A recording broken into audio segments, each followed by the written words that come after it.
First of all, thank you for doing this last minute. You too, man. And I'm going to just like maybe introduce myself and obviously say hello to everyone in the building. I've got some slides, so I'm going to do some gymnastics, pressing buttons at the same time. My name's Elijah. I'm kind of describing myself at the moment as a writer and a DJ because most of the time I'm spending my time writing and DJing. But I've worked in music now for like 15 years, putting on nights in like the grime scene and kind of electronic club music and stuff. Done loads of events on this road over the years, like the Visions and Nest and Birthdays and all these places that have closed down now. Alibi, and the venues in Shoreditch. We're kind of like halfway in between where we're sitting today. So yeah, Hackney has been central to me being able to even be an artist and a DJ and performer. I live in Walthamstow, just on Leabridge Road. I was born in the Homerton Hospital. So even just reading this book, I could see how like different my life would have been if I just lived 5 minutes further up the road versus like 5 minutes down. I went to school at this school called Holy Family College in Walthamstow. Some of the people that came from that school, like Lethal Bizzle. There's this song called Rhythm and Gash that is like one of the most famous like grime club songs, and the guy was in the year below me, Rebound X. Who else went to that school? Flirt East was in the year below me. A whole bunch of artists and creative people that interesting. And I'm still very like with my friends from that period of time, even though most have moved away. I've been lucky enough to stay in the borough, which I'm grateful for. So I'm also still regularly up here, walking these streets. Like Kyle, we've probably walked past each other like 100 times, not knowing each other but also been open to communicate with anyone that lives here. And if this jumps across, yeah, I've been sharing these kind of notes on Instagram since 2021, just called the Yellow Squares, and I've made a book out of them. So it kind of started out as these thoughts in 2020 and 2021, what are the scenes going to be when everything reopens after lockdown? And I guess like even you're writing, it's like we're writing at this kind of dark time and thinking like what's next, like in the ends, what's next creatively, what's next with family and all this kind of stuff. And this was my version of like From Hackney with Love, effectively. And then yeah, it's kind of created this kind of art practice, kind of music journalism and creative feedback loop, even these decks and stuff that made out of this like very simple architecture. And just on this journey, I've been speaking to other writers, authors, creators. I did an interview with Emma Warren, who did a book called, it's not called Documented Tech, I've renamed it myself. And other book, Dance Your Way Home, which was awesome. And I did an interview last year with Anifio Epidom on his book, Where We Come From. And it was kind of, again, just kind of people that are writing about social issues, music, culture. It's just like my way of connecting with people. So let's get to you. This is one of those kind of squares that people seem to like resonate with, like that I wrote last year. Rent is the creative director. Every initiative that makes it easier to live also makes it easier to create. So I guess in the music industry, in the creative scene, in the music kind of industry, creative scene, we're kind of always trying to like model on some period of time that was like the perfect time to create. Right. But I'm like, man, things were different when the rent was like £500 a month. Like, yeah. And people were able to create bars, clubs, record labels and all these kind of things. And your book is like the illustration of the times that have happened over the last like 40, 50 years. And maybe that kind of allowed grime and all these kind of things to happen. So I'm gonna obviously introduce you. That was a long introduction for me. This is the first image I saw of you on Twitter in 2020 with this picture that you posted. Can we start there? I'm going to start there, yeah. So, I mean, it's crazy because I can't believe it's been 5 years since I posted that picture on all those photographs on Twitter. But kind of the journey of the book started in 2020, but just to give you some context about me, I'm Richard Yeboah, but I was born and bred in Hackney. Like Elijah, I was born in Homerton Hospital. I've lived here all my life. I went to school here. My wife's from Hackney. My kids are grown up in Hackney. A lot of my friends are from Hackney. I actually grew up in Victoria Park. Actually, not in Victoria Park. Let me be precise. I grew up in a place called Lauriston, which is just off Victoria Park. And like Elijah mentioned, Hackney is really defining, not only for me, but for all of us who have grown up here over the last 20, 30 years. And when I think about life in Hackney, and particularly during the COVID-19 pandemic, when we had the lockdowns and no one was allowed out and people were at home reflecting, I really took some time out to think about how much Hackney had changed and how much Hackney's experience had defined me. And I went around on my bike. I spoke about this in the book, but I actually got the bike for, was it Father's Day? I can't remember, but I went down Haggerston and just around the corner, and there was this guy who sold he sold bikes. I'm not going to tell you where he got them from, but he sold bikes, and I got mine for £70, and he had about 100 bikes in his house. Now, if you go on The Guardian or the Hackney Gazette, you can find out what's happened to him. But I had that bike and I went around Hackney and I took some photographs, and it made me a little bit sad to think about how much Hackney had changed, particularly in terms of the place. Now, just to give you some context, the first photo is me just off Wall Street in 2003. Hackney at that time was a very different place to what it is now. Hackney was very run down, was known for high levels of crime, was known for dilapidated housing, poor education, poor outcomes, high unemployment, etc., etc. But when I think back at this photograph, I just think about happiness. I think about a time where I really enjoyed my life and really enjoyed my experience with my friends and family, despite the fact that Hackney was the worst place to live, not only in London, but one of the worst places in the country. And when I think about that photo that I took in 2020, I reflected on how much the place had changed. That building in the corner is an old factory that my mum worked in the 80s. In 2003, it was still there. We used to jump over the boardings and break some of the glasses and all kinds of stuff. And now that same place has new build apartments that are 500, 600, 700 grand.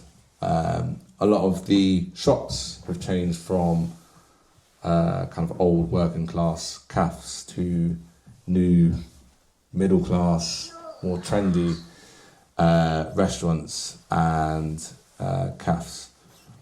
But most importantly, the people have changed. And the people that I grew up with in Hackney at that time were working class, multicultural communities that me and Elijah are going to talk about in a little bit more detail. And now that cultural experience and the demographic of Hackney has changed quite a lot. So going back to the original point, I wanted to write about that issue, that experience, and what has happened to Hackney and what has happened to my experience as an individual. And as we kind of touched base on numerous occasions, the coronavirus pandemic allowed me to have the opportunity to reflect, and then ultimately, which I never thought I would, but write a book about it. You said 10 years of thinking about it, 5 years of research, and 1 year of work. I don't know how you remembered that. Been doing the work, mate. But that's true, right? That is true. I mean... So you think you completed at the end of 2024, right? Yeah, so the actual writing process took about a year.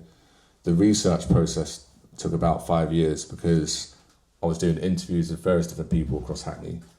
I was doing a huge amount of research in the archives and reading about statistics and reading about other writers like Ian Sinclair or Keith Jacobs and Paul Watt.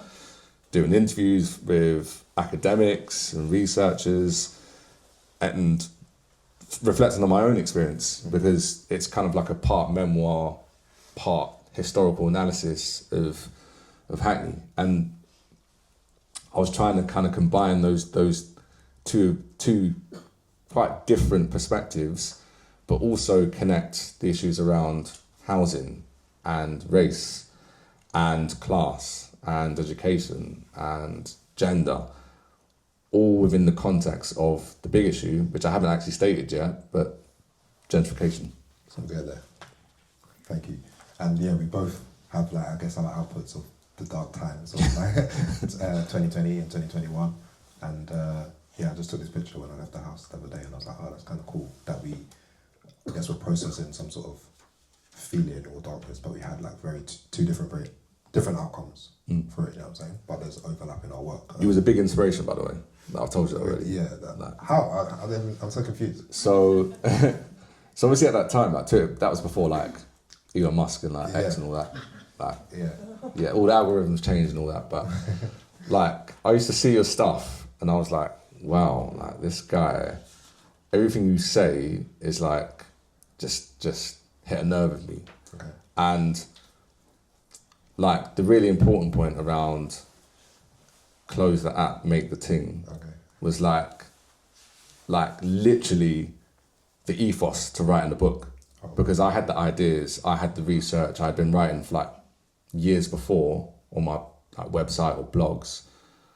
But like, it made me really think that, you know, based on the work that you was doing, that if I don't document this now, like this may never get documented.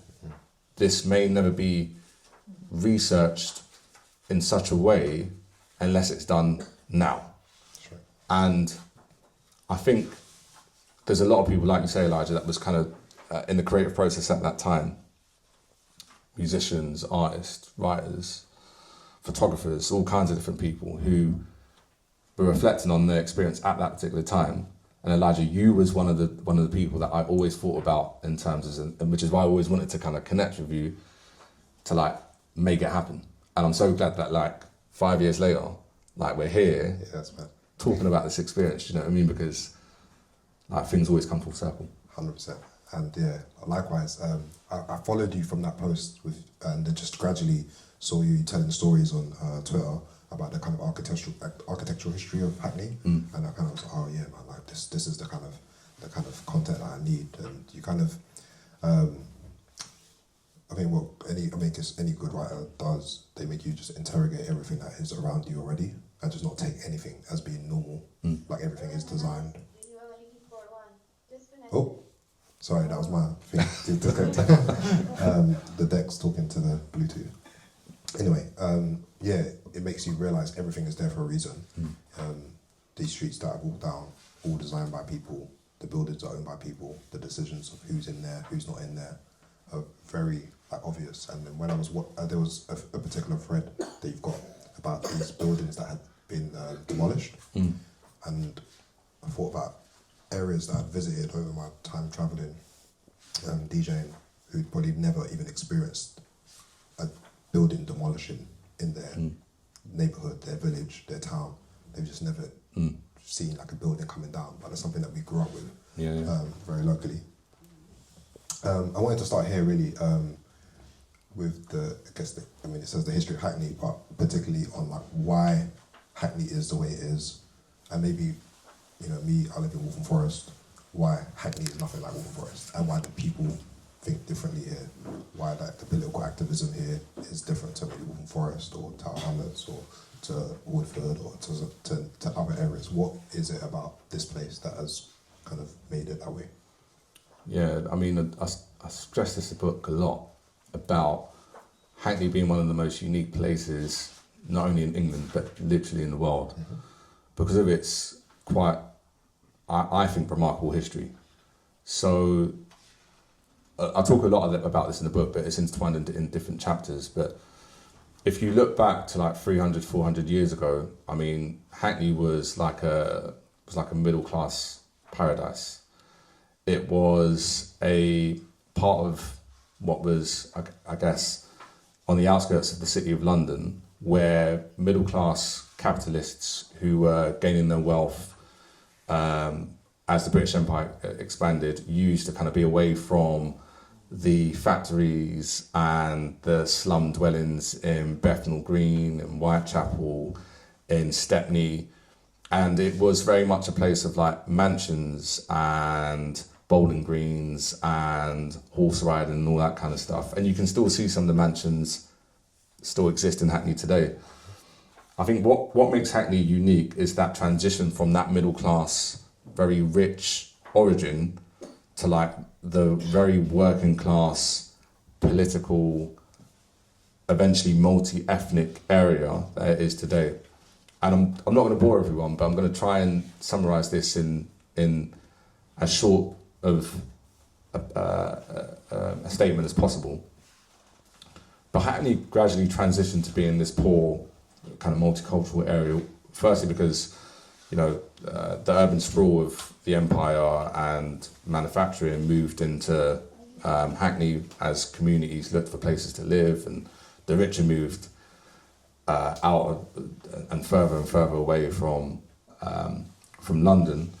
And I'm going to circle this back to gentrification. But over time, Hackney becomes progressively poor. Hackney becomes this area where there's huge numbers of slum dwellings, there's really poor communities who are struggling to survive, there's issues around infestation, and this becomes like embryonic of Hackney. And as you get to the 1900s and the early 2000s, so many different communities, poor communities, gravitate to Hackney for work, especially those from other parts of the world, like from Ireland, like Jewish communities, like ethnic minority communities from Africa, the Caribbean, etc., etc. When you get to the 40s and 50s, those communities start to kind of thrive amongst each other within that poverty.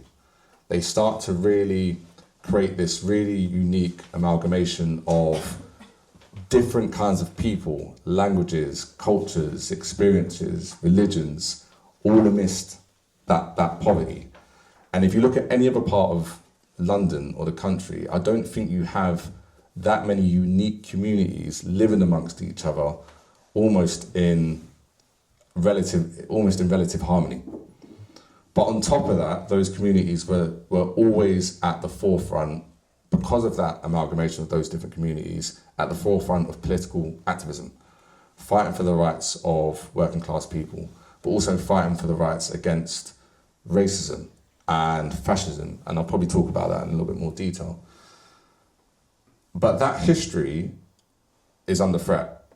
And that history has particularly been under threat as a result of gentrification. And I mentioned this about 3 or 4 minutes ago, but those middle class communities who once lived here and then disappeared as Hackney became poor have now come back. And they've now tried to, in some respects, reclaim the space, reclaim the environment, and reimagine what Hackney is, despite the fact that working class communities, multicultural communities, have created such a unique amalgamation of different experiences, which is now being kind of swept away for what feels like a very singular experience that exists among predominantly white middle class communities, because it looks very similar in Camden, in Tottenham, in Peckham, in Brixton. And I think that's the uniqueness of Hackney, that Hackney's always had this very deep working class political multicultural history.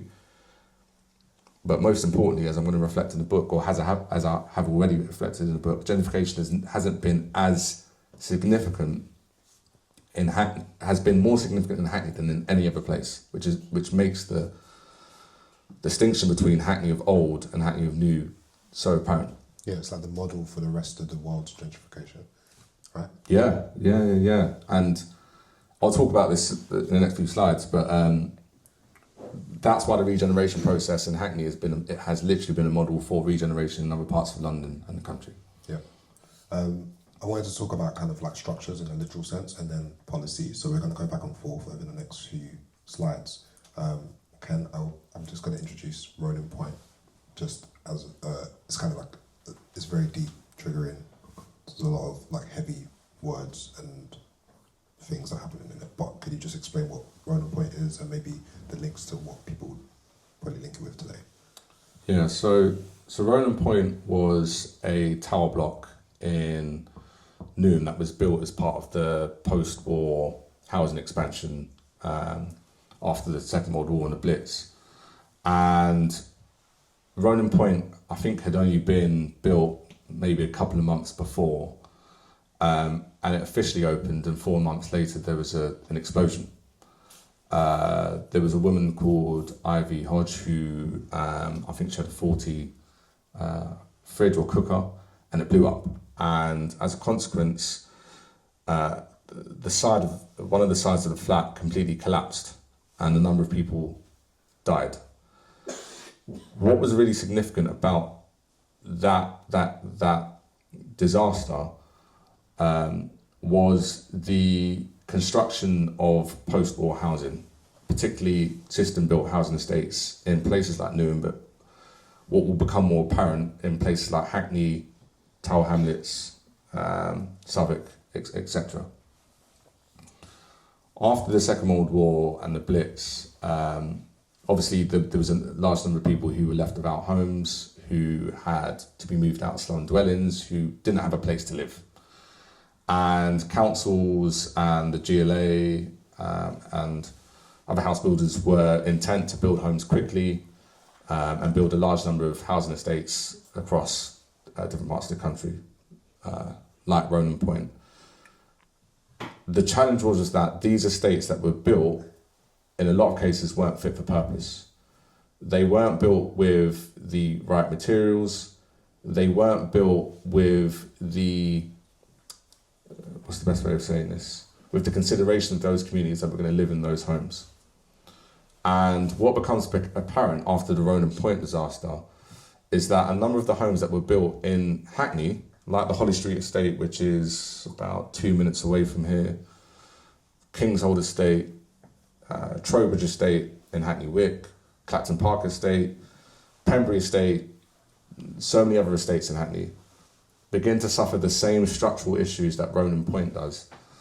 And this becomes a really significant issue in deepening the poverty that I mentioned at the start and creating a real problem for Hackney's existing communities.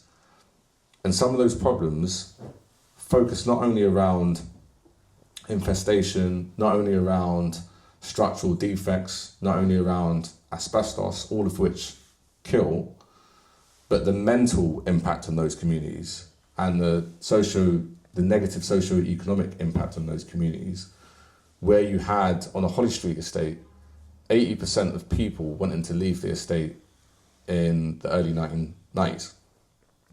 These estates were perceived as modern-day slums, no-go zones. And these were conditions that people were living in, day out.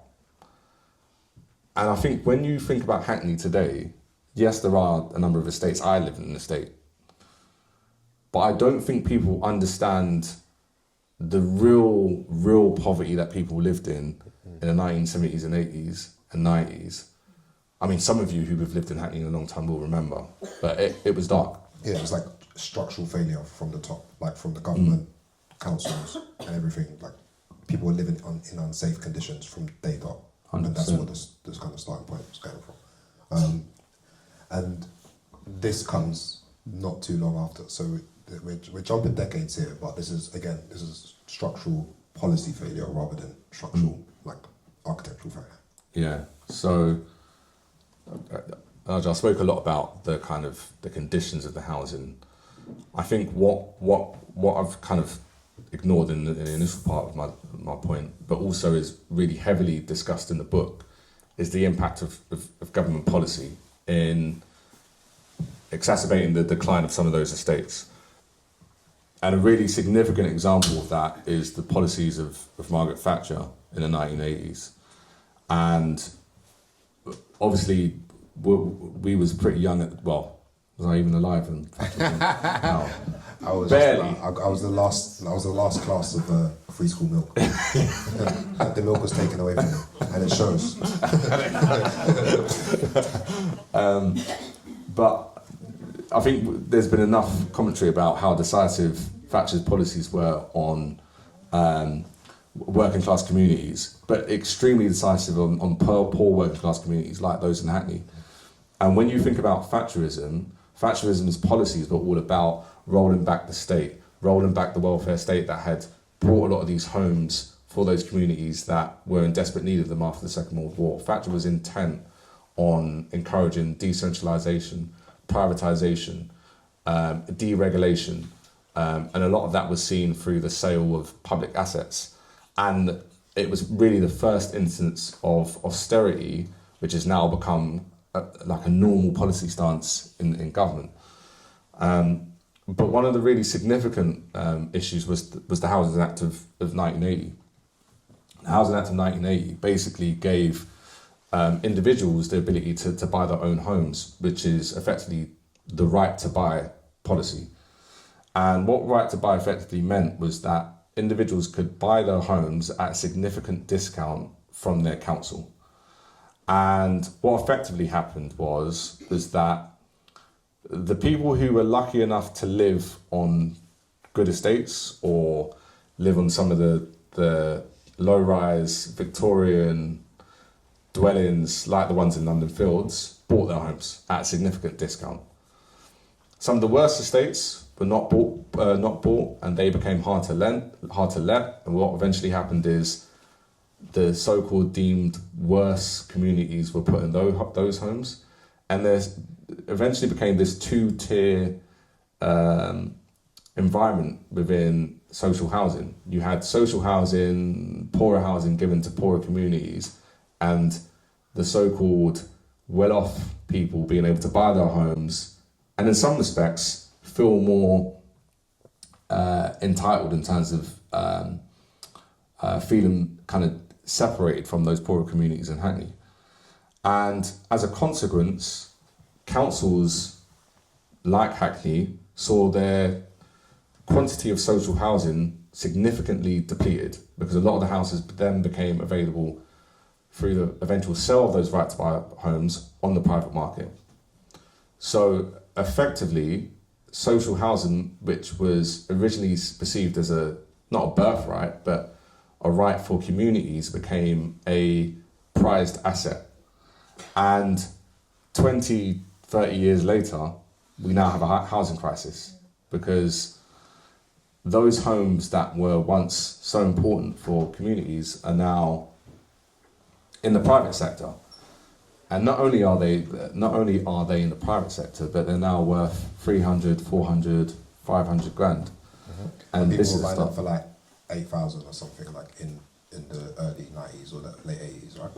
100%. And if I'm honest, I've mentioned this in the book, my parents were a beneficiary of it. Mm-hmm. And I'm still, even though my parents were a beneficiary of the right to buy it, I still acknowledge how severe it was of a policy on communities like me that still live in Hackney.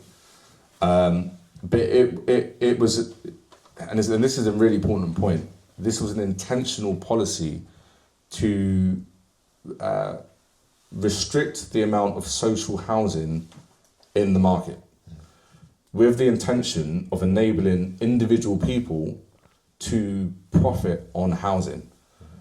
And I think that's the very significant shift that didn't exist before 1980, which now is so fundamental to how we live today. You know, people don't see themselves as successful unless they buy their home. And that just wasn't a concept before the 1980s. These are some of the images I was talking about that I was when I was following you on Twitter. Do you want to speak through a couple of these buildings and just, I guess, why you posted them in the first place? Yeah, I mean, my wife's seen these pictures like maybe 10, 20, 30, 40 times, but I'm obsessed with housing estates in Hackney. And on the top left is Trowbridge Estate, on the right is Kingshold Estate, Holly Street Estate on the bottom right, and on the left is the Nightingale Estate in Clapton. four of these estates were built in the 1960s and 1970s, and this just typifies what I was talking about before. These estates were originally deemed as, using the First World War statement, that these were homes fit for heroes, these were homes that were supposed to support Hackney's communities. And within 5 to 10 years, they did literally become modern day slums. And I grew up right next to the Kingshold estate. I lived about 2 minutes away from the original estate. And these were homes, as I've mentioned, that were deemed really, what's the best way of saying this? I don't think they were safe for living. These were homes that there was no consideration to communities that were actually living in these conditions.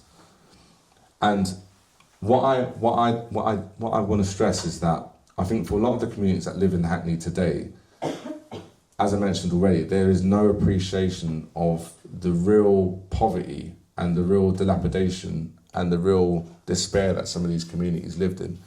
And throughout the book, I mentioned the large number of people that I interviewed who spoke about their experiences on the estate of being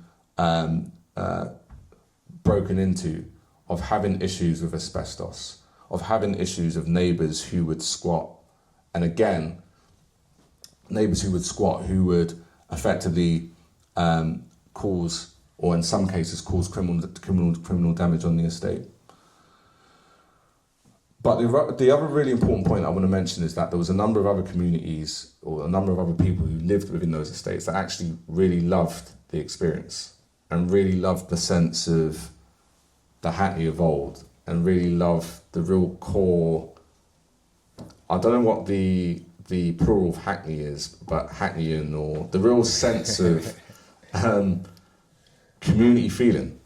And as I'm going to discuss, I don't know what the next slide is, but as I'm going to discuss, one of the really important points was the demolition of some of these estates then leads to the eventual regeneration and gentrification of Hackney, because some of these communities would not be able to return to their homes once they were replaced with new build, low-rise dwellings. Thank you. And we're back to another policy, government policy. So can you just briefly explain this one and then we'll keep going? Yeah. So the Comprehensive Estate Initiative was effectively a large regeneration program to regenerate those 4 estates that was just shown on that screen. So this was a large funding program of council funding, developer funding and housing association funding to effectively replace what they deemed as poor, dilapidated housing with low-rise, new homes that would be safe for the communities in Hackney. What was really important about this regeneration program was that before that point, Hackney Council had really struggled to build their own homes. They had had their funding stripped as a result of austerity under Thatcher, and there was a general sense within the council and councils throughout London, who particularly had Labour administrations, that they just weren't able to serve their communities. And there was a number of instances where Hackney had failed their communities, particularly in the 70s and 80s. But the Comprehensive Estate Initiative actually did transform those areas. You saw the Holly Street estate 5 minutes away being completely regenerated, apart from one block. You had the Trowbridge estate completely regenerated, all 6 blocks being demolished and replaced with low-rise housing. Kingshold estate completely disappeared, and I remember the regeneration process taking place right next door. And this was a program that effectively meant that of the homes in those estates, or of those communities of those estates, they could potentially get new homes to live in that were far more safe, and build new communities for Hackney. But I think there's a number of issues with the program. So with the Comprehensive Estate Initiative, almost all of the homes were council homes. So what eventually happened was that in the regeneration process, and this has now happened in a number of other regeneration programs, is that when they rebuild the homes on the estate, they separate a proportion for private sale. So what happens is that the proportion of homes that are then let out for private sale are put into the private market, and the individuals who are able to buy those homes on the private market tend to be of a wealthier background.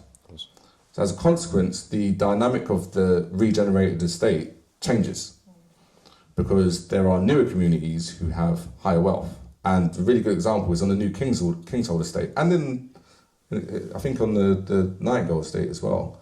There are gated communities that were built after the regeneration program. So there's a clear separation of those newer communities to the older communities. A number of other issues that I mentioned in the book was that a number of people actually lived on the regeneration site as the estate was being regenerated. So imagine living in a home where next door or a couple of doors down, you can see someone bulldozing a flat. And this was happening for 1 year, 2 years, 3 years, 4 years. For the CEI, some estates didn't get regenerated after 6, 7 years. So what eventually happens is that people literally have to live on a building site, and in some cases, some people have lived there for 10, 15 years, 20 years already, have to live in a building site, knowing that you might not have the ability to come back to your estate post-regeneration. And that comes back to the third issue, where after the regeneration process, the number of homes built on the new estate was often less than the homes that were built in the original estate. Of course. So what happens is that when the decanting process happens and your estate's being regenerated, you get told that you can live in another part of Hackney, or you could move to another part of London or another part of the UK, with no guarantee that you can come back to your estate. Because as I mentioned, some of the homes are going to be sold to the private sector, and there's going to be a lesser number of social homes on the estate. All of this is changing the dynamic of the area. The last point I'd mention, and going back to right to buy, is some people had actually bought their homes through right to buy on those estates. As part of compulsory purchase orders, the council has the ability to buy back their home at what they perceive is the market rate. So even though you've bought a home and you feel like you want to stay in the estate forever, they can buy back your flat. What often happens is, post-regeneration, because market values change as areas become nicer, the home that you bought for the home that you sold back to the council for 90k, the new home is now worth 230k. So you can't come back. So this whole process of the Comprehensive Estate Initiative, although it regenerated an area, you're starting to see the seeds of gentrification, where there's slowly, as a result of the policies and the programme, you're slowly changing the communities and the dynamic of those areas. And the perfect example is Holly Street. Holly Street was a working class, multicultural estate, very, very poor estate. And what has effectively happened is that they've regenerated the estate, put some private housing in the estate. There's still some social housing. But because the area is surrounded by London Fields and the low-rise Victorian housing in London Fields and Haggerston Park and its proximity to Dalston, the place has changed. Yeah, and another kind of detail is that in those years passing, like families are getting older. So if you have a child and they're 16 and they turn 21, they don't have anywhere to live. So it's not like you just lose your house, your children lose their homes or their right to live in the area that they grew up in too. So it's like a generational kind of push out of your area. And I think when you're growing up in that dynamic, knowing that the place you're calling home isn't going to continue to be your home. You know what I mean? That's really dark, right? And largely hit the nail on the head. I think for many people, and this is a reflection that I had throughout the book. Many people kind of say, well, you didn't own your home. You don't own Hackney. Like, this is not your space. And that was one of the points that I had in one of the interviews about, why do people care about gentrification? Like, the poor working class communities it's not our area. I mean, Hackney was rich once upon a time. Like we can do whatever we want. I think the challenge is that people don't understand like spatial experience and how important living in an area can form your identity. without like this sense of ownership, and ownership isn't always reflective of like the Thatcher idea of like actually owning your home. You know, just having a space like some of the work you've done, Elijah, is a form of ownership, is a form of security.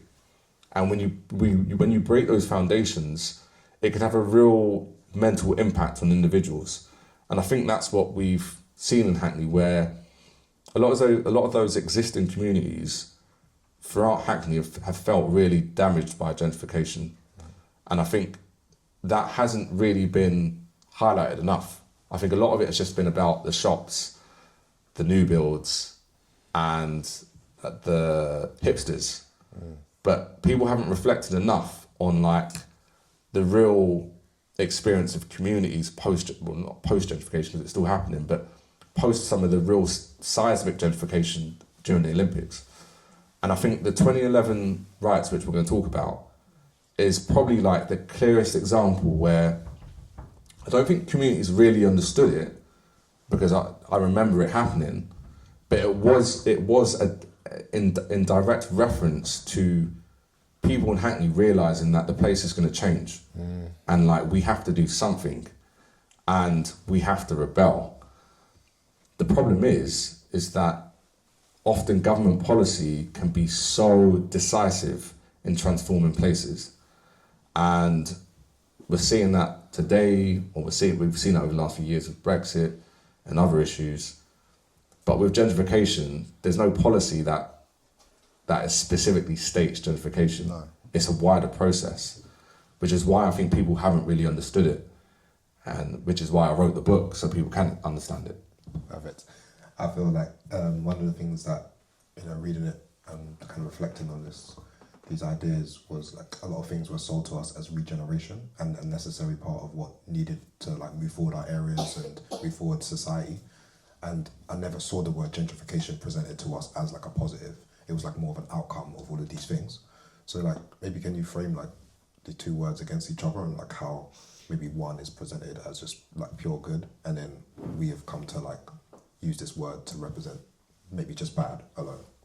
Yeah, I think this is always the difficult point, but I think what people need to recognise, and kind of specify this in the book, is that regeneration is a process of effectively transforming an area.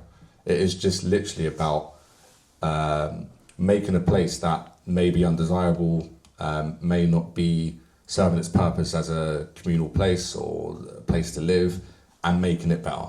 And going back to the Comprehensive Estate Initiative, as a policy, it's a regeneration program to basically transform those estates into newer estates that are better for communities. When we talk about gentrification is a specific intention to rise the value or increase the value of depressed areas. So when you look at the Comprehensive Estate Initiative, why that's a process of regeneration and then subsequent gentrification is because, yes, they did transform the area. It was regenerative. It did make places like Holly Street, Kingshold more suitable to live. But you have to think of the underlying context of those areas. These were poor, low value, dilapidated areas that were close and had a good proximity to Shoreditch and Liverpool Street and the City of London, where you have, in the 1980s, a growing number of hipsters, you have the building of Canary Wharf, you have this perception, I think, among developers and policymakers that Hackney can become attractive. Yeah, and I think this is where underlying of regeneration is the process of gentrification, where you transform low value areas with the intention of rising the value of the land, and then subsequently what is built on the land for rich communities for profit. And I think when we talk about the Olympics, that's why gentrification became so apparent then, because you saw a specific intention from developers, government, central government and local government, to invest in Stratford, in Hackney Wick, in Dalston, in all of these places.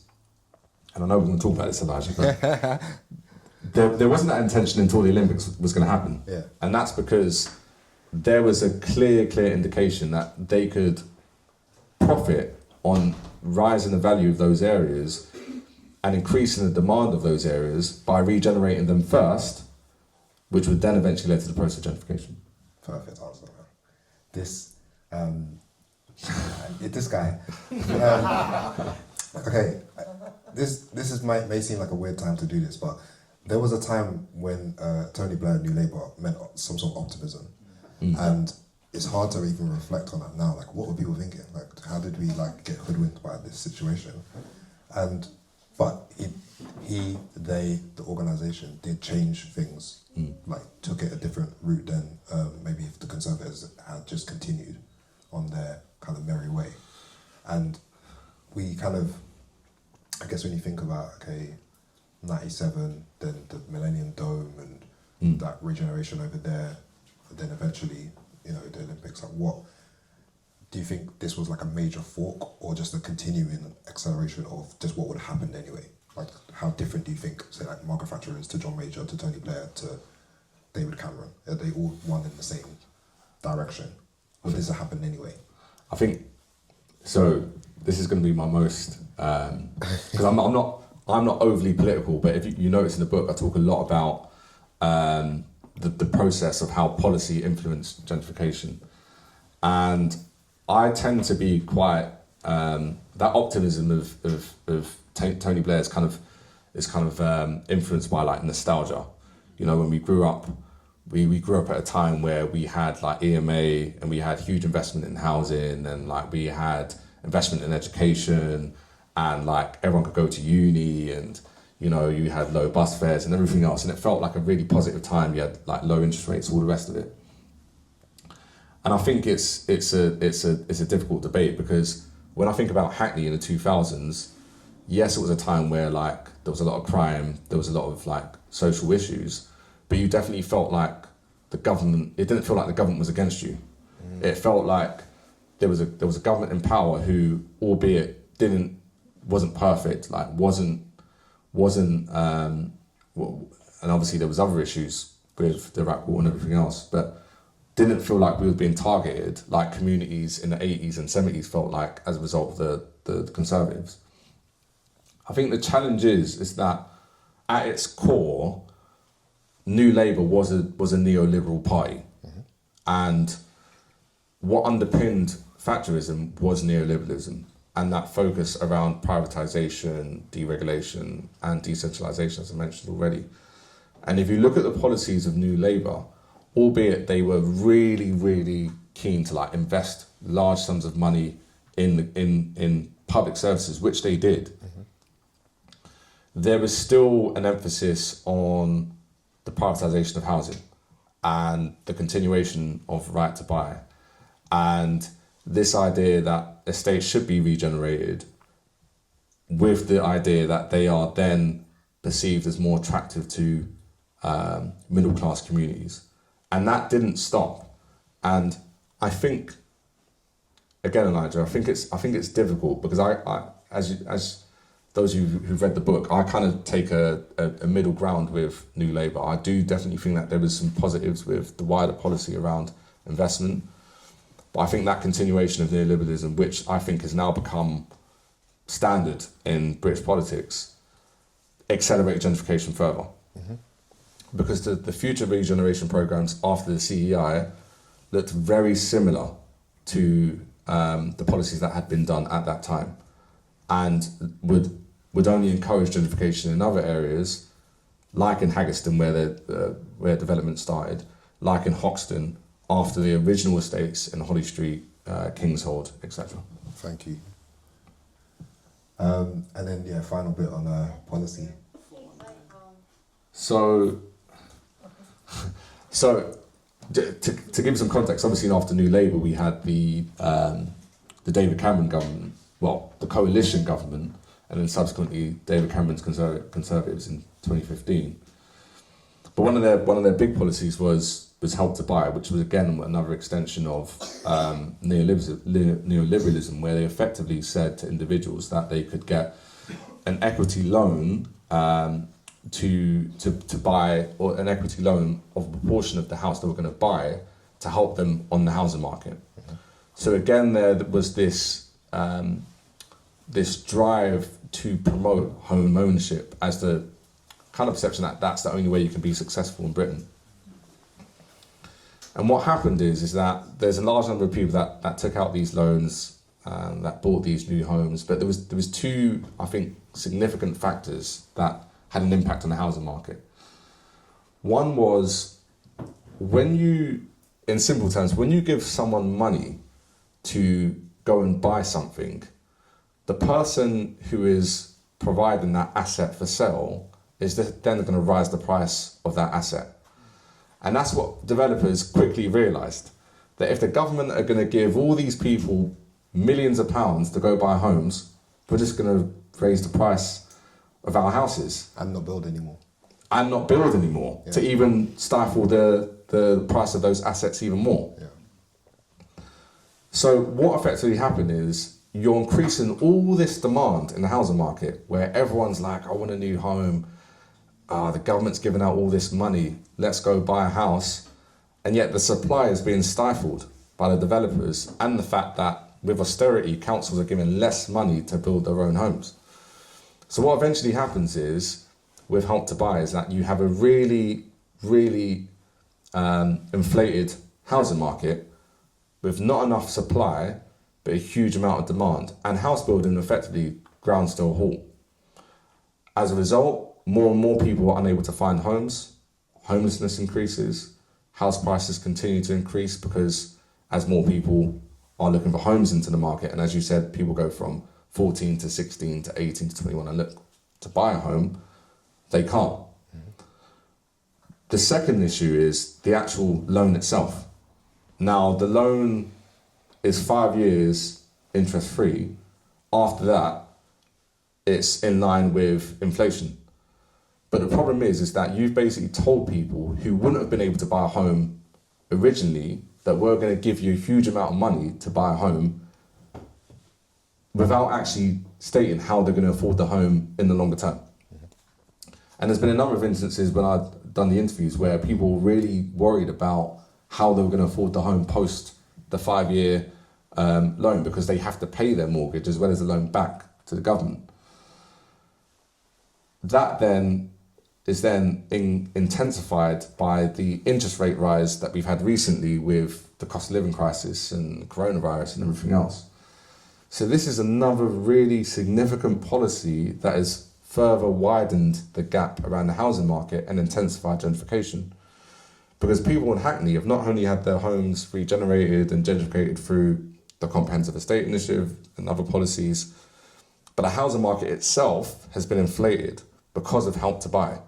So you now have a situation where homes in Hackney only 30, 40 years ago were around 80, 90, 100 grand, now costing 500 grand on average. Yeah. Like, for me, that is unbelievable. Yeah. Like, when And you think about like a place house like Hackney. to flats. This is not like, you know, it's like we're talking about homes before were like, you know, the houses. Yeah, And all these yeah. things. And now 500 grand is for like a studio apartment. It's crazy, right? And I didn't add as well, you know, the other big policy, and it was buy to let. Yeah. You don't talk about that much in the book, but it's like, not this policy particular, but buy to let kind of encourage other people to become landlords that wouldn't have wanted to be landlords. They're just like, oh, well, I might as well get in on the hustle too. And it kind of created this kind of double effect of lower supply, this kind of, the average person could just be a landlord now. They're like, oh, well, I've got to push up my rents to be in line with the market, be in line with interest rates. And it just created this kind of negative feedback loop of, you know, no housing being built, expensive rent, and we're here because of it. Yeah. And now, I mean, that's a really interesting point. There's a point that I should have stressed more in the book on reflection, but also the emphasis around the privatisation of the market and this idea that people are kind of seeing housing as an asset for profit. I think that is the wider transformation of housing, which I think is effectively a basic need. And it is seen as a basic need in a large number of other countries across the world. But the challenge that I think we have going forward with gentrification is that there's this ambition to like build 1.5 million homes, which I think is great. You know, I think that's great. But the challenge is that you have a large number of landlords or people who have bought their homes for cheap prices once upon a time, or are still paying mortgage on houses that they paid quite a bit of money for.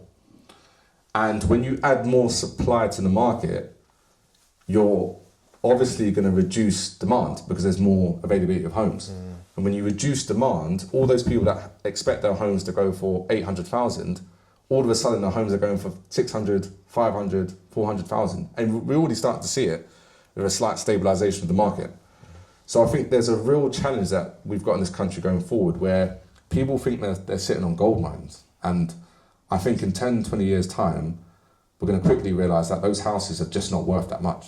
Yeah, I mean, these are going to be like vote deciders. I think, you know, the next regime, wherever it's always a regime. No. Whatever situation we end up in, people are going to decide based on their, I guess, their asset standing. So, like, if I'm a renter, I will vote this way, and if I'm an owner, I will vote this way. Let me keep going because just to make sure we get enough time to cover everything. So I've framed this as like neighbours versus the community versus the police. So there's a story that you tell in the book. I don't want to give it away too much, but effectively, there's a moment maybe in Hackney when I guess when gentrification is happening, is that people are your neighbours, your friends, your family, you know, the people that you hang out with, and then there's people that you just don't recognise, and they don't recognise you, and they don't feel comfortable enough to tell you something or speak to you, so they'll call the police. So there's a moment where maybe you're in a community with people, and then they're your neighbours, and they, like where I live now, my neighbours just don't speak to me, like we're not in community, and I think they would call the police before they would call me. Which that changes like the fabric of it, like the people that you live with massively, right? Yeah, no, I agree, Elijah, and I think that you actually encapsulated the point, like more importantly than I did in the book, because I didn't actually think about it as deeply as that. Okay. But the story that Elijah's referring to is when I was 13, 14, and it's in the third chapter of the book where I'm out with my friends. And we're playing football on, if anyone's gone to Welsh Street Common, there's like a big green, and I live like right next to it. And we were playing football, and one of my friends kicked the ball against a bus stop, and the glass shattered. And we didn't know if he was in trouble.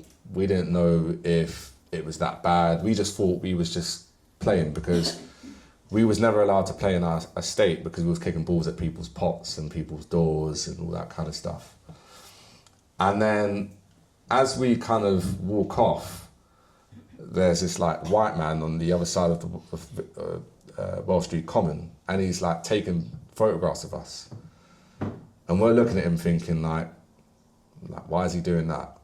Like, and I'm getting suspicious.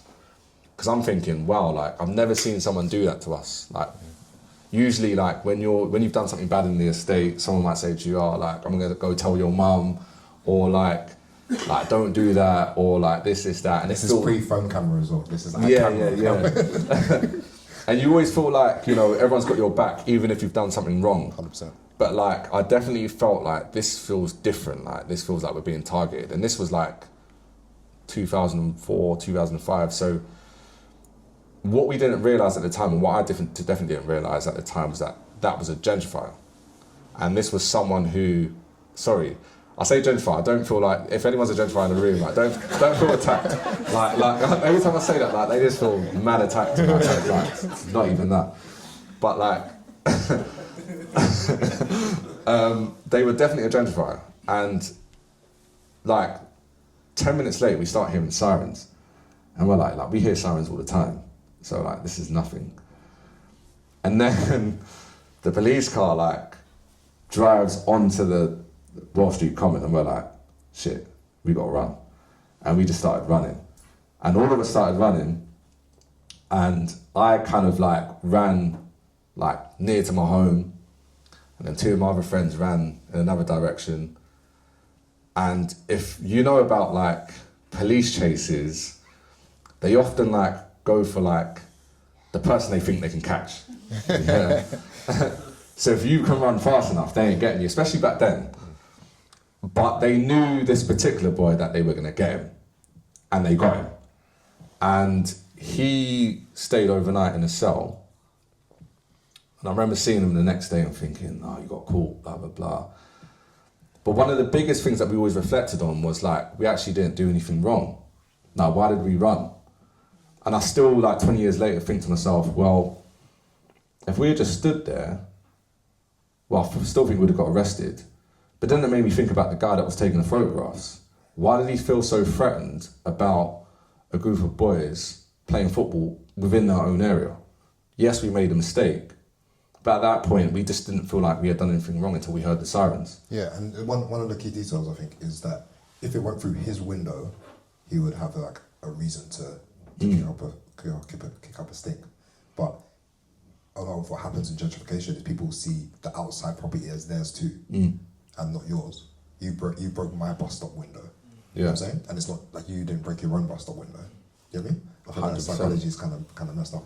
That is, you know what, Elijah, that is so crazy. And I think it goes back to the point around ownership. Like we had felt like we owned that area because we had lived in it. Like we walked around it. Like we knew every block. We knew everyone who lived in that area. Yeah. But I imagine for the gentrifier, they had just bought a home on that road, just off Welsh Street, Welsh Street Common, where they've got all the new Victorian houses. And he's probably thinking about the area and thinking, I'm going to put my mark on this area. 100%. And all of these hood rats who are vandalising, like, I'm going to use my authority to call the other form of authority to deal with this. Mm-hmm. And what we quickly realised is that there was like definitely an us versus them moment that like kind of grew and grew and grew and grew. And what eventually happened, which I talk about a lot in the book, is that there just eventually became this over scrutinization of like working class boys, which for one reason or another, you could say influenced the direction in which some of those boys went into. And I think, again, that is another element of gentrification that we just don't think about enough, how gentrification and gentrifiers or people who might be involved in the gentrification process influence how other authority figures deem people who live in areas as delinquent, as scum, as people who don't belong there, even though they've belonged there for like 20, 30, 40 years. Yeah, thank you. Let's briefly touch on this. We've got about 5 slides left, so I want to make sure we get through all of them. But 2011, now looking back, how do you process it through 2025 eyes? It's mad. Because I remember I was actually going to my wife's house, and I remember my BlackBerry was like ringing off. Like, it was ringing off. They're like, something's happening in Tottenham, like they're burning down Sports Direct. Yeah, I was on Rinse at the time with a friend, and like Rinse sent out a tweet saying like, stop rioting. And that was like the first political thing that like Rinse had ever said. Like, we didn't really have like, there was not like a political point of view for a pirate radio station for that kind of music at the time. I remember that being like, oh, we're doing politics now. And it's crazy because like, I think for a lot of us that were growing up at the time, like it kind of made us more political. Because obviously 2010 had happened, like the coalition had come into power, like university fees went up, like EMA disappeared, like we felt like it was getting attacked, like the government had clearly stated that they were like basically stripping back the state. But when the riots happened and I heard about Mark Duggan, I thought, you know, like what they did in Tottenham, that's crazy. Like they had a right to do that because like he had been killed. That was someone that was part of their community. But then it wasn't until the next day when they started rioting in Hackney and in other places that I realised that, you know, this was much deeper than the incident. This was about like communities or particularly young people who had a real sense of feeling left behind. Particularly when you look back, way back when, because like some of my friends were involved in the riots. And when I think back about their outcomes or that experience, like I said about the bus stop, there was a real sense amongst all of us that, you know, the future's looking bleak right now. Like, this is 2 years after the credit crunch, so this is like 07, yeah, everything, you know, stock market went down and all this stuff. I graduated in 2009, and it was like, you know, you couldn't really get a job. Like, I'd done the thing. A lot of us, there's like half of my friends that had like done the things that they've been told to do, like go to uni, go to school, and it's like, oh, we come out, we're still in the same position in ends, like working in retail. This is bad. Like, got a degree. What's going on? So there was that kind of anger, and then there was the people that maybe didn't have the opportunity to go, and then like also on ends, just like, what are we supposed to do? All kind of stuck, and maybe it was the last moment of like pre-surveillance technology as well, like in terms of like camera phones and all this kind of stuff. Like Blackberries existed, but it was like the last couple of years of being able to like, literally write without people even clocking who people were.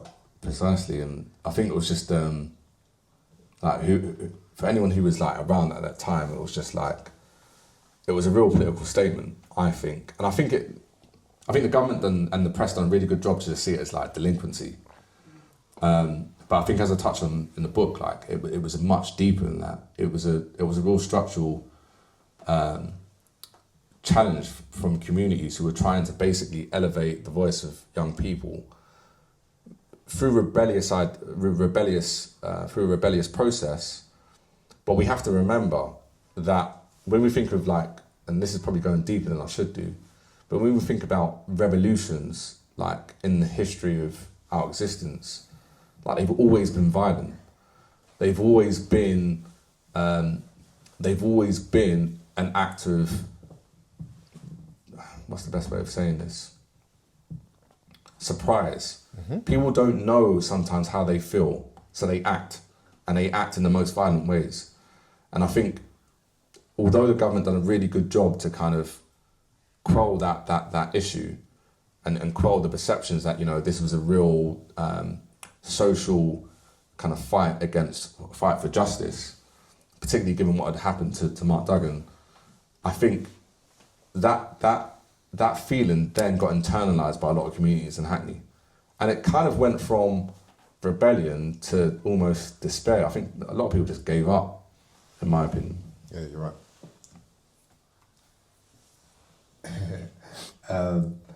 If London didn't get the Olympics, East would still look like a 2005 Grime video. This is like one of the last tweets pre Elon takeover, because it was in October 2022. So that's why it's got so many retweets. Everyone left after. But yeah, this was like one of the kind of overlaps of our work at the time and our thinking. And I just wanted to touch on this because you wrote a blog called How British Urbanism Shaped Grime. Do you want to talk about Grime just briefly, and just you went to the Rough Squad show on Friday as well? Yeah, so. Man. Obviously, Elijah, like when you come from East London, like Grime is like, especially that time when you grew up in, like seeing young boys that are your age or just a little bit older making music videos, emceeing the way they do, becoming like local stars, and bringing all the energy of the ends into music is like so powerful. And like, as you know, Elijah, like for a lot of us, like we had like garage and we had jungle and we had like hip hop, but that was all American. Like this felt raw and this felt real. And it really felt like the experiences of people in the communities like Hackney was being like elevated in a really artistic way. And I think, going back to your point around the Olympics, I think the Olympics in some ways was like really positive. Like it transformed East London. Like East London, there were certain parts of East London. Like I remember going to Stratford in like 2006. I didn't want to go to that old Stratford Centre. Like I don't think anyone wanted to go to Stratford Centre. Like Hackney Wick, like being in Homerton, you know, like there were certain areas you just didn't want to be in. But it, like, you know, it had a transformative impact. But then you think about like Grime, yeah, and you think about the origins of something so crucial to our culture, coming out of like poverty and coming out of that really difficult experience. Like in some respects, it's wonderful, you know, how special. And I know there's a lot of people that like think, oh, Grime's like it's like, it's not the one, but like, I will forever, like, forever, sorry, Elijah, I feel like I offended Elijah, right? But like, I don't think, and it's going back to what I was saying about Hackney, like, it just holds a place in your heart because it puts you right back in 2005. Like, yeah, in a second. We might have accidentally accelerated the gentrification too, like making these areas too cool. Trust me. Trust me. I think what the band them did for Bo, it's like they might have raised up the house prices. They were making songs about the ends. Like, if there's any other genres or new waves coming through, never put your postcode. You'll push up the prices. But yeah, I mean, this thing. Seriously, like, what do you think would have happened if we didn't win the bid? It's a difficult one. I think what I would certainly say is that gentrification was already happening before 2012. Like I said, with the Comprehensive Estate Initiative, and there was like regeneration programs being pushed by New Labour. But I think with the Olympics, the 2012 Olympics was a statement by telling the world that East London, remember what East London was? Remember where the Olympic Park was? There was like basically nothing there. It was like old factories and dilapidated homes and like workshops and stuff like that. It was seen as a place that was in the public eye perceived as a dump. Yep. And I think it was an intent to gentrifiers, an intent to developers, an intent to international markets that London, more specifically East London, is going to become a source of wealth for a number of people. And I think when you tell the world that, they see it as profit, money, an investment opportunity. For people who live in Hackney, I remember in 2005, it didn't really make a difference to me personally.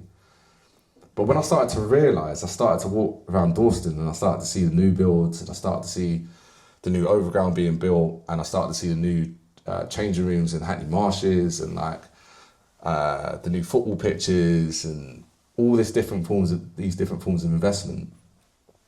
I started to realise that, like, they're actually trying to make this place different. It was only until about 4 or 5 years later that I realised that they weren't making this place different for me. Like, it was for someone else. And I think it was all masked within the guise of regeneration. That, this was actually a very specific state-led process of gentrifying a part of the country that had for years been dilapidated. And we have to reflect on, and the last point I mentioned, reflect on the geographical location of East London. It's right next to Canary Wharf, it's right next to Liverpool Street, both high-profile business centres. This was an area that was always going to be primed for investment because it was, and going back to the point around the description of gentrification, an area of London that was so poor and so low value. They transformed that area in 7 years to one of the wealthiest parts of London. Imagine being a developer in 2005. You're just seeing pound signs, and we don't see that. They see that. Yeah, straight up. And you know what, like, at the same time as this was happening, I started like DJing around the rest of the country, and I felt the benefit of living where I lived. I felt I was always coming from a very culturally rich place, East London, everything that's around us, people that here, ability to do something like this, and then you see the rest of the country get left behind, and you're like, wow, so we're the lucky ones, even in this kind of pressure point and pain of all this moving around and all this kind of instability that we're going through. But the rest of the country, even today, I mean, I'm up and down on the trains all the time. You're like, wow, like they really forgot about everyone else. So we got this like significant investment, through New Labour, through the this and loads of other kind of projects. Elizabeth Line, of course, and the rest of the country's got nothing. No HS2. No kind of major sporting events or anything like that, really. If you're from the north or Birmingham or Scotland or Wales, and they're talking now about these kind of investments, I say like nuclear and data centers and AI and all this kind of stuff. And I'm like, well, when is it actually going to happen? This is something that we actually delivered. You know what I mean? This is the one that came through. Yeah. Whereas for everywhere else, it's kind of been like, maybe they'll get it in 5 years or 10 years, or maybe we'll get a bit of high-speed rail in 2050. You know what I mean? We're in the future that was promised in 2000 now. And it's like, it's still peak for us, but imagine living, 30, 40, 50 minutes outside the city. I'll keep going, last couple points. This is your quote. Hackney was the pinnacle of the dynamic multicultural spirit of modern Britain. And the reason why I put this in is because we're in a peak time right now where this, maybe it was the pinnacle that you said. And now people are not, diversity and all the things that we've learned from it isn't being reflected on as positive anymore in the mainstream. It's such a change from, maybe 2020, 2019, even the celebration of the Olympics in 2012. You think how diverse and representative that was of all of our cultures, or as many of the cultures that they wanted to represent. Whereas today, if they were doing an opening ceremony, it would be just the Union Jack and just I don't know what else would it be on top of that? It would be a completely different world. I don't know. Do you want to reflect on what you meant by this? Yeah, when you grow up in Hackney, and it's interesting because growing up in Hackney, I was you're blessed to be experiencing so many different cultures, so many different languages. You go down Ridley, you just meet the whole world. It's just so wonderful. You go to school and you just learn about so many different people, and that's what makes Hackney so special. When did you actually realise that? Because obviously for us growing up, this is the only places that we've lived. So I just thought that was normal. And it's only when I went to university, I was like, oh yeah, England. The rest of England's not like this. I'd never left East until university. I was like, oh yeah. The rest of the country's not like this. I was exactly the same. Obviously, because I went to school, Cardinal Pole, all the way up until 18. And then I went to university, and I think and I mentioned this in the book, one of the first days that I walked in, and me and my wife talk about this, they'll be learning Latin in school, or doing these mad subjects that or knowing about different languages or different historical subjects. And I done a history degree, and I just felt like I was 5 years behind on my first day. And you realise that their experience is so different to ours. Our experience is unique in a sense where we meet all these different cultures, different people, and it's wonderful. But there is a sense that it's limiting because you are kind of isolated in this area. And then you meet the middle classes, and a lot of the middle class people that I met in uni have this whole worldly experience, but a different kind of worldly experience. And it's a worldly experience that comes from the best way of describing this is power and this sense of entitlement that I just didn't have. And I think what has happened in Hackney is that, again, no offence to anyone who might be offended, but but some of the people that have come to this area have brought that energy of entitlement, have brought that energy of I know my sense of power. And the reason why I believe that is just reflected in how some of the spaces that they now own feel exclusive to those types of people. And the people that we talk about, the spirit of multicultural Britain, is being isolated from those places. So I think what is really fundamental for me and what has been really important for me is retaining that sense of multiculturalism by writing the book, but also continue to experience in those places. In my estate, the people that I'm amongst is the people that I've or would have been familiar with in the 1990s and 2000s. When I go down Ridley, I want to be still experiencing those communities, but we've got, I would say, no more than 10, 20 years left. Yeah, it's we haven't been able to carry all of that knowledge and experience with us as we've, moved up, as we went to university. So maybe what happens with people that, are doing a history degree, they know that they're going to study that thing in 10 years. So like they're grown on that kind of whatever it is, whether Roman history or Latin or whatever it is from 5. Whereas we get like this wider kind of thing that's not going to get like a uni accreditation, you know what I'm saying? It's mad. Yeah, no one's, there's no module for dancehall in a history degree at the moment. But if there was, you know what I mean? London will have the first pop in. Anyway, does this mean something different to you in 2025, especially November 2025 when we're recording it? Anyone watching in the future, search August 2025, UK, raise the flags, see what comes up. You're watching in 2035, if YouTube still works.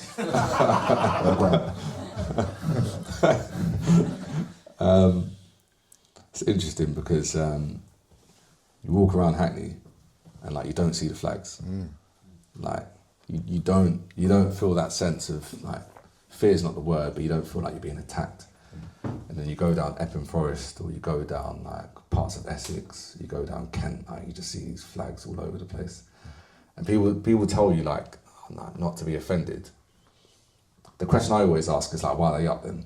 You know, because they weren't up before.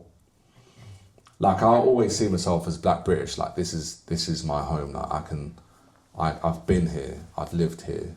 Like I've my experience has been built on this existence, and I'm not going to let anyone stop me from having that. But going to the point around Robin Travis, who wrote a really good book called Prisoners to the Streets.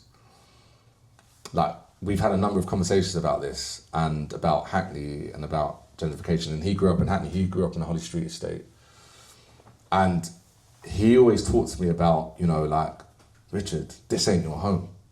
Like, this ain't your home. Like, let them have it. Like, you've got your home somewhere else.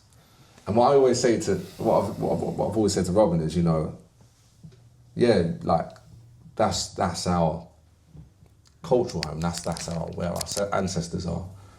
But like, as I mentioned before, like, I'm entitled to this space. Like, when you're with your friends on the block in Holly Street, that's your home. That's your place. No one can take that away from you.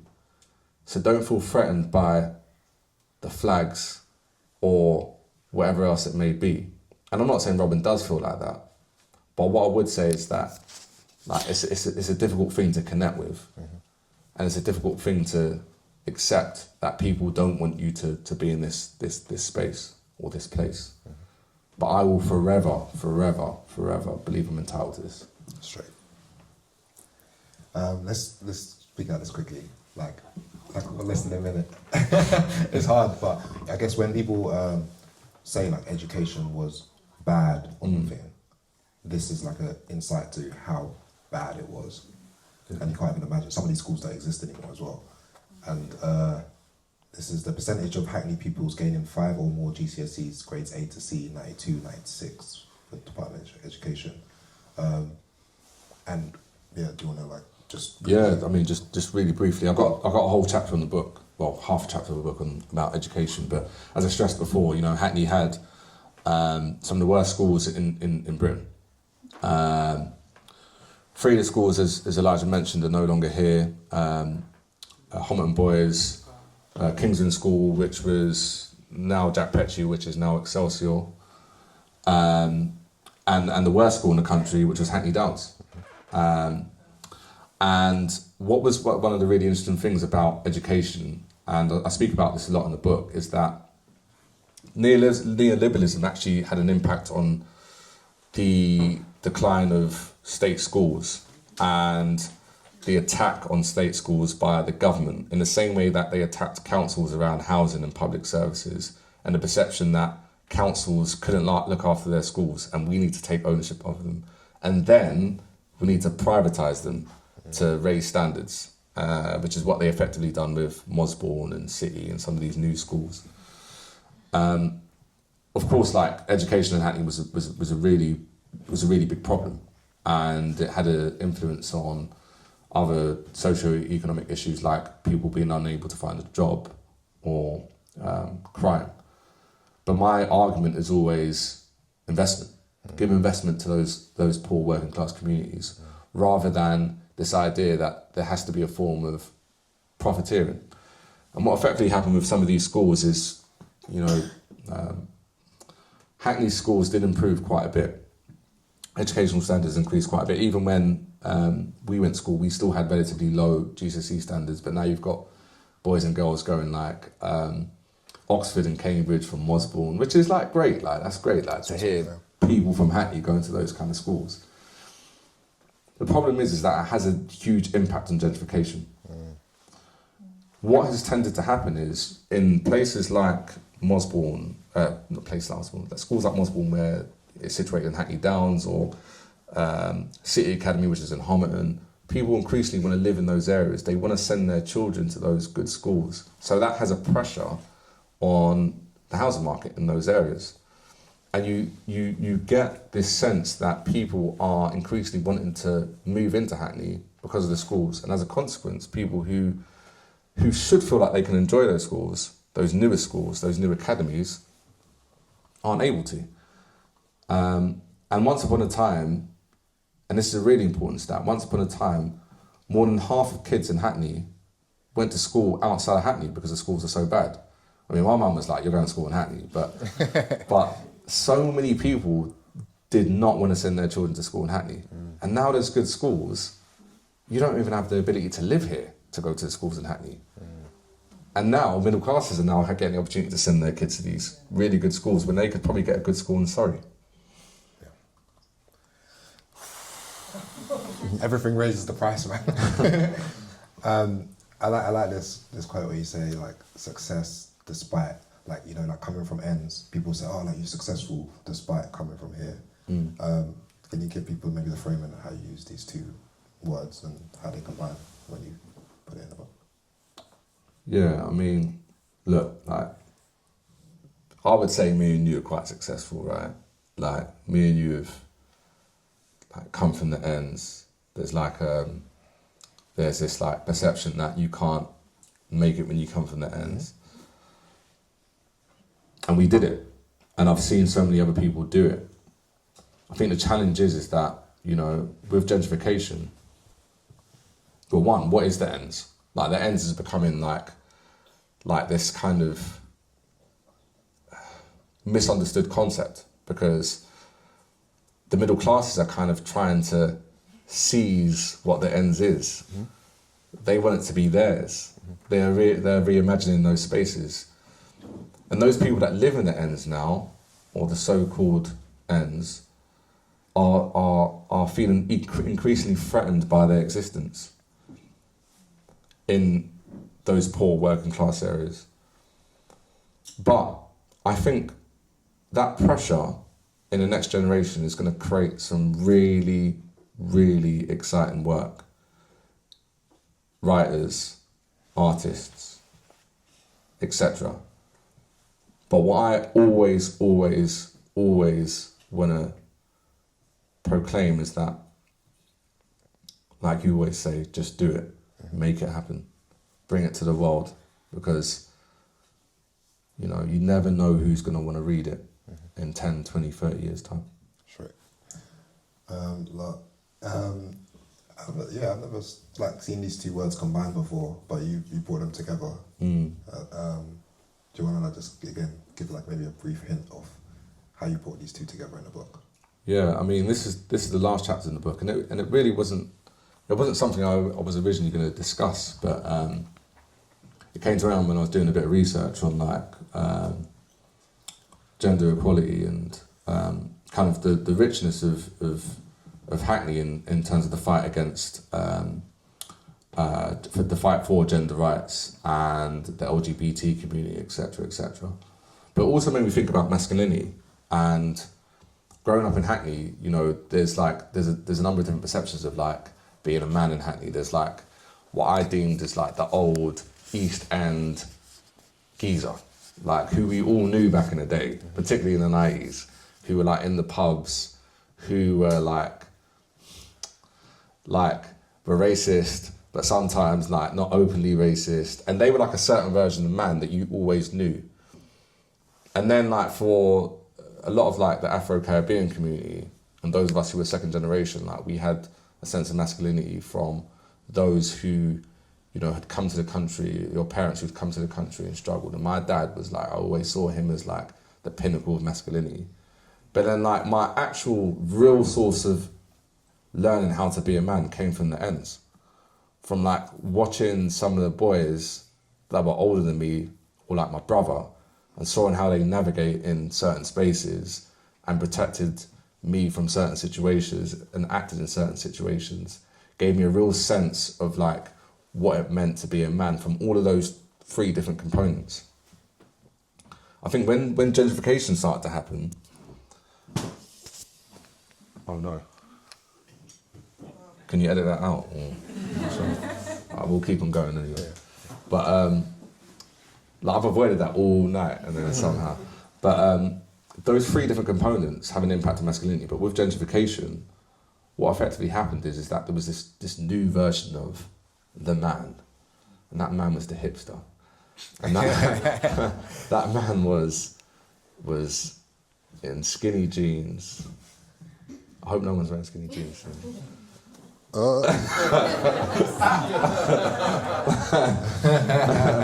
Was in the Converse. Alright. Was in the glasses. Oh, job now. Oh, man, no, man. It's going Do you know what? I've got loads, man. I know what you mean, though. Yeah, man. Okay. No, your shoes are nice, man. But, or in like the Air Max 90s, do you know what I mean? They were kind of like taking from us what we had built in the ends and redefining it and making us feel like that was more acceptable, but we couldn't do it. Mm-hmm. And then the additional problem is that as men, we were struggling to survive in Hackney, like you mentioned around unemployment, but a bigger issue around being unable to buy a home in Hackney. Mm. We was being pushed out as men in Hackney. And I think about, I look at this, I'm not going to name who he is, but I remember I knew a guy when I was like 10 years old. And he was about 20, and he was a boss in the ends. Like, he was running things. Like, he had two houses. He had one in Wells Street, and he had another house somewhere else. And I saw him about 25 years. I saw him about 2 years ago, and he was still here, and he was living with his mum. And it made me think about like how, as a man, 10 years ago, he would have been able to like maintain some sort of presence in Hackney as a confident black man. Mm. But I think when you're being pressured by newer communities in the area and being pressured by socio-economic issues that have an impact on your ability to be able to thrive in Hackney, you can find yourself in a position where like you're desperate. Mm. And I think that's a lot of men that grew up in that time who are still on the ends. They're still here. They ain't gone nowhere. Mm-hmm. But they just can't, especially when they want to stay here, but there's that real sense that, you know you shouldn't be here no more. Mm. You need to move to Essex, or you need to move to Kent, and you need to move in to somewhere else because this is no longer your space. And that is like, again, a facet of gentrification that I just don't think we think about enough. I think you got to do a book on this, bro. I mean, it's so deep, and I think you scratch the surface on it in the book. But like I said, I haven't seen these two words or concepts combined, and I think there's something there in terms of I know men my age, 40, 50, 60, above, that are starting again and finding their feet and all of the different relationship dynamics that people go through, and it's like, well, if your kids live over here, then you've got to live over there, and then, there's affordability of getting from, London to Kent and back 2-3 times a week, and all of the things that come with it, and what that's doing to us as men, and then the boys, their boys, and so forth. You know what I mean? Because this is like an intergenerational issue now. This from our dads and beyond. And on that point, Elijah, just lastly to summarise that point, is that, my dad, like he always says, well, like you're born in England, like you should make it, kind of thing. Like like what you talking about? Like I come from Ghana, and like I was out there like working in that bakery for like 15 hours, and like I done security for like 12 hours for like 30 years, and like I bought my own home, and like I brought you all up. Like you got an English education, you got an English passport. What are you talking about? You can't do this, you can't do that. And then I'm thinking that like I can't afford to buy a home. Like, and if I can, like I have to move far. Like I don't have the same sense of masculine prowess that you did in the 80s and 70s. I know you fought racism, but all of that gives you a sense of power. Right now, us as men, like I just feel this sense of like desperation. You know, we're just trying to survive. We're just trying to make something of ourselves, and that is becoming more and more apparent when gentrification is just like taking your ability to buy a home, taking your ability to send your kids to a good school, taking your ability to just walk around the ends without being attacked by the police or being perceived as someone who shouldn't belong here.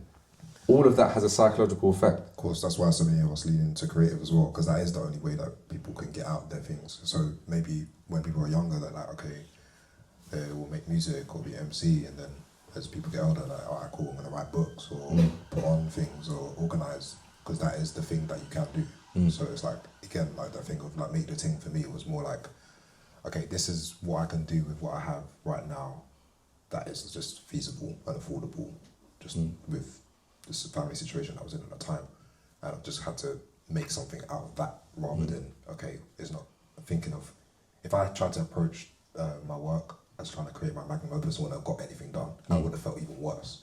I'm happy I just got the things out of my head. All right, last one. Here, you put the word love in the name of the book, which I think is very nice. Can you maybe elaborate on why you use the word love? Because I think this is a nice thing to do. Well, I mean, it's kind of like so it was a lot of work that I had with my agent and my editor about the title, and we reflected on a couple of titles. But one of the really important things about From Hackney with Love, obviously it's a reference like James Bond, but the more important point is like Hackney is really a place of belonging. Like it is really a place where like anyone can feel like it's home. And like that's just been reflected in its history, as I mentioned already, like the different middle classes, the working classes, the refugees from different parts of the world, immigrants from different parts of the world. Every different place in Hackney has a different sense of community. LGBT communities, gay communities, radical communities have all belonged in this space and like have existed like willingly. You know, they've wanted to be here. And I think that's what we don't want to lose with gentrification. Like we want people to feel like they can belong here, like they can live here, they can thrive here, they can love it here, then they can love one another. And I think that's the really, really important dynamic of gentrification, is that like, with a lot of the people that I interviewed with throughout the book, there were some gentrifiers, there were some middle class people who felt like, you know, this isn't an issue. Like, I'm not really fussed about gentrification. Like, I love the coffee shops. I don't, like, the Hackney evolved, I don't want that to come back. But there were some people who were definitely gentrifiers, but just felt this real sense of care for the community, real sense of we need to maintain the community. And they do a lot of work to kind of immerse themselves in the community. And I love that. And that's what I want more of, you know, this idea that, you know, we can just all connect, we can all belong, we can all be together. Because Hackney, at its core, has always been about that. 100%.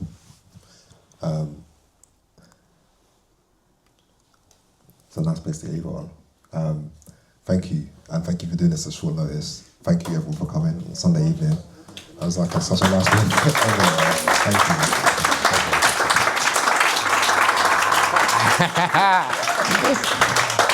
Man. emotional right now. Get me. Should we do a couple questions?